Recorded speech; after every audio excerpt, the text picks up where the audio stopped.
নমস্কার, জয় গুরু। আমরা যারা ঈশ্বরকে ভালোবাসি, যাদের জীবনে ঈশ্বর সর্বকিছু জুড়ে রয়েছেন, তো আমরা যা ঈশ্বরকে যে রূপে ভালোবাসি, আমরা যারা ঈশ্বরকে সন্তান রূপে ভালোবাসি, আমরা কিন্তু তাকে সন্তান রূপে খুঁজে পাই।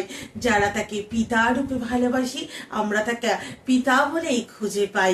তো এরকমই একটি ঘটনার কথা আজ উল্লেখ করব। সময়টা ছিল ঠাকুরের সেই কীর্তনের যুগ, পুণ্যপুঁথির যুগ। সময়টায়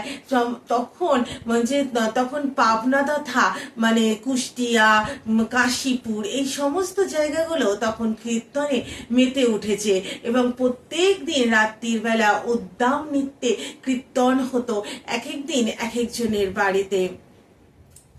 তো সেই কীর্তনে মাতোয়ারা হয়ে সকলেই সেই কীর্তনে যোগ দিত।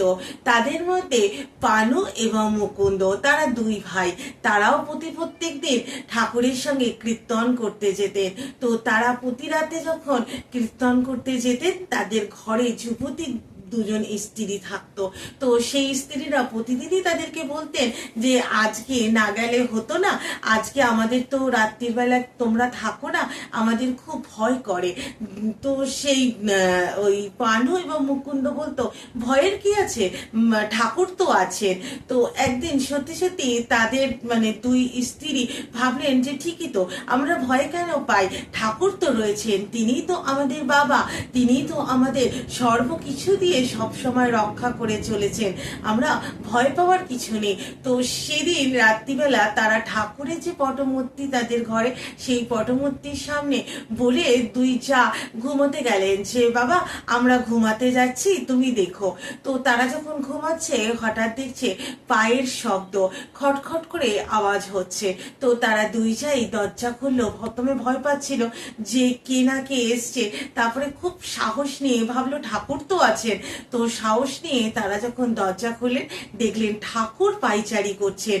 ঠাকুর তাদের দরজার সামনে পায়চারি করছেন আর তাদেরকে বলছেন, যা তোরা নিশ্চিন্তে ঘুমা, আমি আছি। তারপর থেকে প্রত্যেক রাতে ঠাকুর নিজে এসে পাহারা দিতেন। তো এরকম ভাবে প্রায় 3-4 মাস কেটে গেছে। প্রত্যেক দিন রাত্রিরে পানু আর মুকুন্দ কীর্তন করতে যায়, কিন্তু তাদের বধূরা আর তাদের বলেন না যে তোমরা আজকে যেও না, আমাদের ভয় করে।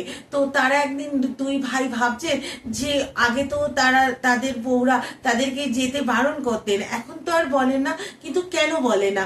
তো তারা একদিন তাদেরকে যখন প্রশ্ন করলেন যে আগে তো তোমরা বলতে যে তোমাদের ভয় করে, যেও না, আর এখন তো আর বলো না, তখন তাদের সেই বউরা বলছে যে না, এখন তার বলবো কেন, ঠাকুর তো নিজেই আসেন আমাদের পাহারা দিতে।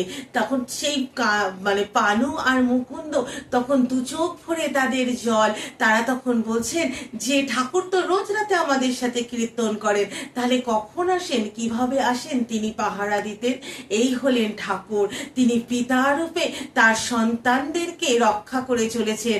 আবারও তিনি কীর্তনে মাতোয়ারা হয়ে তিনি কীর্তন করে চলেছেন।